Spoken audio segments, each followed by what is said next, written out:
Весенний стук сердец, как добрый волшебник, творит настоящие чудеса. Здесь можно почувствовать себя принцессой, окунуться в удивительный мир искусства и даже попасть на настоящий бал. Главная идея форума – соединить изобразительное искусство, декоративно-прикладное творчество и музыку и показать этот симбиоз в самых ярких красках. Объединять мастеров различных жанров – дело важное и нужное, потому что каждому мастеру нужен свой зритель. Каждая выставка – это своего рода вклад в дело в развитие, поддержание и развитие белорусской культуры.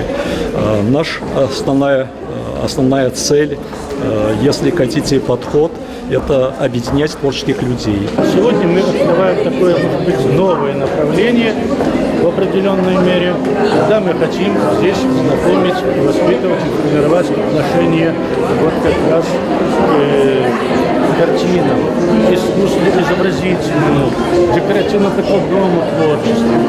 Здесь проникновенные авторские картины не ссорились с работами юных мастеров кисти. Нарядно одетые дамы наслаждались творениями художников, а сами хозяева кисти и холста радовались удивительной атмосфере весеннего стука сердец. Цветы и чувства, городские пейзажи и портреты наполнили атмосферу творческого вечера. Я люблю рисовать животных, природу, растения, деревья. Человек создан для того, чтобы творить.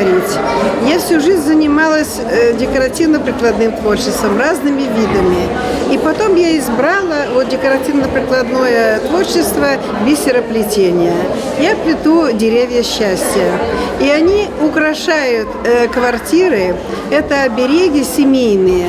Крона защищает от негатива, а корни укрепляют семью. На празднике было представлено 62 взрослых и 28 детских картины, а также изделия известных брестских ремесленников. Ни один участник экспозиции не остался без диплома. Для гостей в самых ярких костюмах была организована викторина, посвященная юмору и миру искусства. Съемочную группу телеканала «Лагуна ТВ» отметили как обладателей наиболее эксклюзивных нарядов.